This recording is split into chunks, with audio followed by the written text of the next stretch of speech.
छपरा में जो शराब कांड हुआ है उस पर ही आपके दुखद है। इससे ज्यादा दुखद और क्या घटना हो सकती है? किसी सरकार की गलत नीति की वजह से अकारण इतने लोगों की जान जाना। लेकिन अगर आप लोगों ने ध्यान दिया होगा तो शराबबंदी पर सबसे पहला इनके विरोध में मुखर आवाज मैंने उठाई है। जब से मैं आया हूं तब से बोल रहा हूं।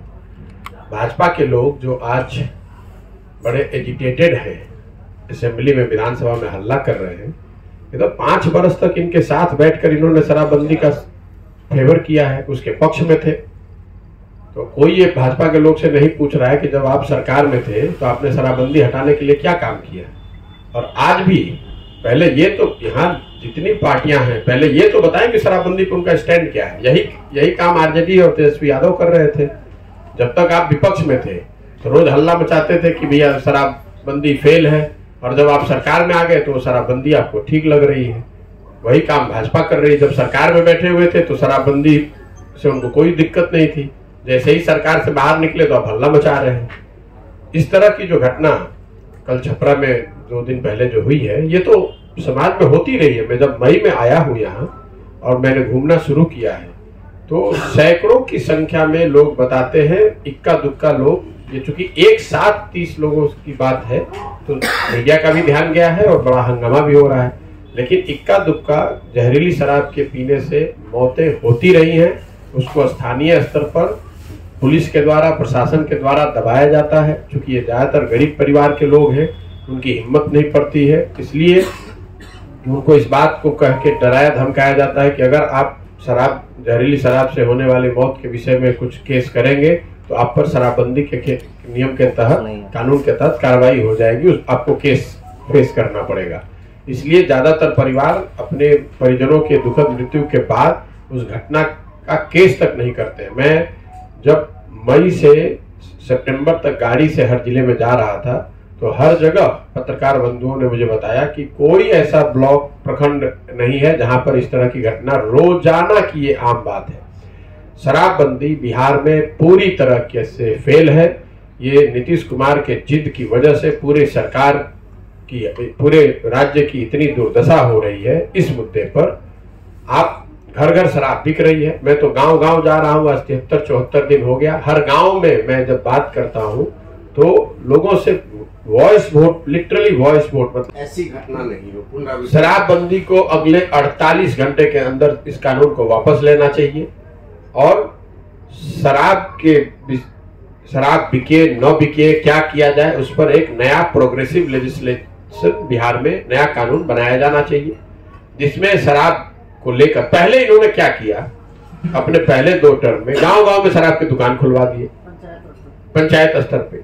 उसके बजाय बीच का रास्ता, जहां आप डंडे के बल पर शराबबंदी लागू न करके एक बेहतर रेगुलेटेड फ्रेमवर्क में शराब की उपलब्धता यहां करा दी जाए। जो जिसको पीना है वो टैक्स दे, पिए, लेकिन वो रेगुलेटेड होना चाहिए ताकि उन जगहों पर जहां शराब के बिकने से, पीने से न्यूसेंस क्रिएट होता है या लोगों को, समाज को परेशानी होती है, वहां ये न बिके। और जो लोग पैसा देकर अपने घर में बैठकर पीना चाहते हैं, दे, पिए, अपना वो समझे। और सामाजिक स्तर पर जरूर सरकार को प्रयास करते रहना चाहिए, जैसे आप गुटखा के लिए कर रहे हैं, दहेज के लिए कर रहे हैं, कम एज में शादी के खिलाफ कर रहे हैं, जातिवाद के खिलाफ कर रहे हैं, सांप्रदायिकता के खिलाफ कर रहे हैं। ऐसे सारे विषयों पर समाज के स्तर पर प्रयास करते रहना चाहिए, जिसमें सरकार की भी अपनी एक भूमिका है। सर, बिहार सरकार के एक मंत्री का कहना है कि जो शराब कांड में जो लोग मरे हैं उनको किसने कहा कि जहरीली शराब पीने के लिए? सरकार तो नहीं ना कहने की। मंत्री के बयान पर हम लोग क्या कहेंगे? किसने कहा है तो मंत्री जी को कहिए कि जरा वहां चले जाए तो पब्लिक उनको बता देगी कि किसने कहा है। मंत्री जी को कहिए कि अपना गार्ड उड जो है ना उसको गाड़ी से उतार दीजिए, जरा गौवा में जाकर यही बतवा कह दीजिए कि तुमको किसने कहा था पीने के लिए, तो उनको दिख जाएगी कि उनका बयान कितना सही है कितना गलत है। ये सलाह दे दीजिएगा, ये आंसर दे रहे हैं कि मंत्री महोदय को, जो भी सज्जन है, उनको अपना सरकारी सुरक्षा जो है उसको घर पर छोड़कर गाड़ी से जाकर ये सुंदर सलाह उन लोगों को, उन परिजनों को उस गांव में देना चाहिए जिन लोगों के परिजनों की दुखद मृत्यु हुई है। उनको उनका जवाब वहीं पर तुरंत जनता के द्वारा मिल जाएगा।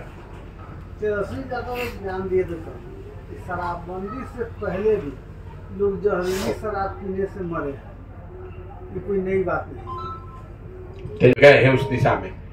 तो आप लोग ये बात ही क्यों उठाते हैं? ये तो सिर्फ यहाँ माइनॉरिटी को बिहार को देखिए, नीतीश कुमार बिहार के आगे ना सोच सकते हैं, ना पहले सोचे ना आगे सोच सकते हैं। जब देश उनको उस भूमिका में देखना चाहता था 2015-16 में, या देख सकता था, तब तो वो भाग के भाजपा की गोद में बैठ गए, इसलिए कि उनको डर था कि यूपी चुनाव हारने के बाद, जब यूपी में भाजपा की बड़ी जीत हुई 2017 में, तो 6 महीना उस डर से नीतीश कुमार भाग कर चले गए एनडीए में कि कहीं बिहार में भी ऐसा ना हो जाए। उनको और उनकी सारी जो आज सोच है वो इतनी है कि बिहार में हम किसी तरह चीफ मिनिस्टर जितने समय तक बने रह सके वो बने रहे। और आपने कहा 25 में तेजस्वी यादव का, ये क्या नीतीश कुमार का राजतंत्र है क्या बिहार? और 25 क्यों, अभी दे दीजिए तेजस्वी को, उसमें दिक्कत क्या है? मैं तो ये मांग कर रहा हूं नीतीश कुमार से कि भाई आप 25 तक क्यों इंतजार कर रहे हैं? आप तेजस्वी यादव को अभी मुख्यमंत्री बना दीजिए, ताकि जनता ये भी देख सके, जनता के पास बेहतर ऑप्शन होगा कि आप 3 साल जनता देख पाएगी कि कितनी बढ़िया ये सरकार चलाए हैं, ताकि जब 25 में उनके नेतृत्व में चुनाव लड़ा जाए तो जनता के पास वो एक रेफरेंस पॉइंट रहेगा, एक आधार रहेगा कि भाई 3 साल इन्होंने कैसी अच्छी सरकार चलाई है। तो नीतीश कुमार जी से या आप इसको हेडलाइन ही बना लीजिएगा, मेरा अनुरोध है कि तेजस्वी को, चूंकि उन्होंने कहा है कि 25 में उनके नेतृत्व में चुनाव लड़ा जाएगा, तो 25 तक इंतजार नहीं करना चाहिए, अभी मुख्यमंत्री का पद जो है वो तेजस्वी यादव को दे देना चाहिए, ताकि जनता के पास ये अधिकार अवसर रहे कि वो देखे कि तेजस्वी यादव कितनी काबिलियत से बिहार को चलाते हैं। अभी जिन विभागों को तेजस्वी यादव चला रहे हैं, पथ निर्माण, तो पथों की हालत आप देख ही रहे हैं, ग्रामीण कार्य, तो गांव की हालत आप देख रहे हैं, स्वास्थ्य विभाग, तो स्वास्थ्य तो कितना बढ़िया बिहार में चल रहा है वो आपको दिख ही रहा है। तो मेरे जैसे लोगों की तो बस ये हाथ जोड़ के आग्रह है नीतीश कुमार से कि अपना पद छोड़ दीजिए, तेजस्वी यादव को बना दीजिए मुख्यमंत्री। वो बनना भी चाहते हैं और आप बनाना भी चाहते हैं, तो रोक कौन रहा है? बहुमत आपके पास है, बना दीजिए। नीतीश कुमार किसी को कुछ नहीं बनाना चाहते हैं, वो अपने उस चेयर पर बैठे रहना चाहते हैं और कुछ नहीं है उनके पास। अच्छा, आपके पास कोई ऐसा लग रहा है कि ये जघन्य हत्या जो हो रही है, समूह में हत्या, ये तरह से जो मर रहा है शराबगंज से, इस पर कोई ऐसा कदम उठाया जाए और पहल ले तो हो कि इस ऐसी मैं नाम किसी का नहीं लेना चाहता, वही साहब में बैठ के दारू पी रहे हैं सब, वो क्या कसम खिलवाएंगे? हम जानते नहीं है। आप कितना जानते हैं नीतीश कुमार को?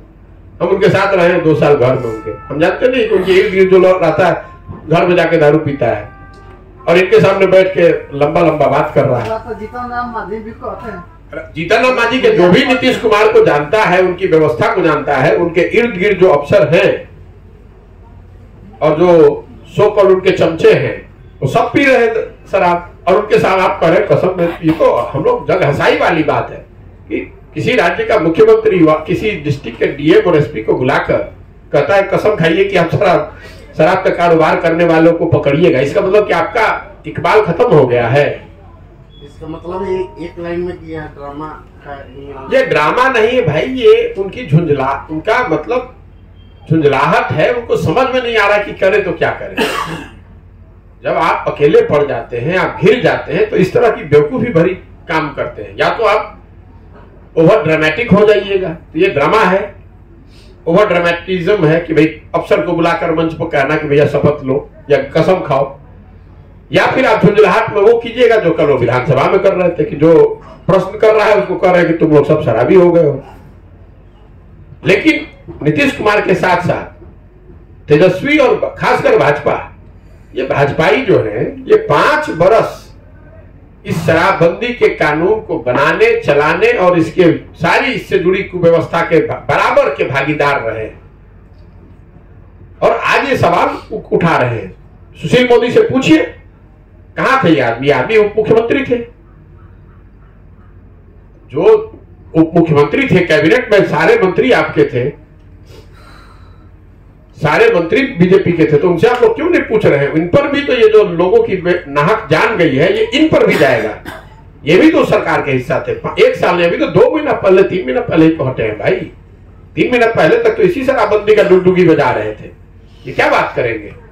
एक अंतिम नहीं यार, हाँ वही तो विधानसभा में सर्वसम्मति से पारित तो सर्वसम्मति से आपने पारित किया है, तो अब मैं कह रहा हूं कि बिहार में मैं मई से आया और पहले दिन से मैं कह रहा हूं, इन जैसे लोगों के प्रश्नों के बावजूद ये कह रहा हूं कि बिल्कुल शराबबंदी के विरोध में मैं एकदम चाहता हूं कि शराबबंदी यहां से हटाई जाए। मुझे कोई इसकी चिंता है। कौन नहीं कर रहा है शराबबंदी पर टिप्पणी? कौन नहीं कर रहा है? जिसको वही डर है वोट का कि हमको महिला वोट नहीं देगी, हमको पुरुष वोट नहीं देगा। कोई वोट की बात नहीं है। ये समाज के हक में नहीं है, बिहार के हक में नहीं है, ना बिहार के इकोनॉमी के, ना बिहार के समाज के।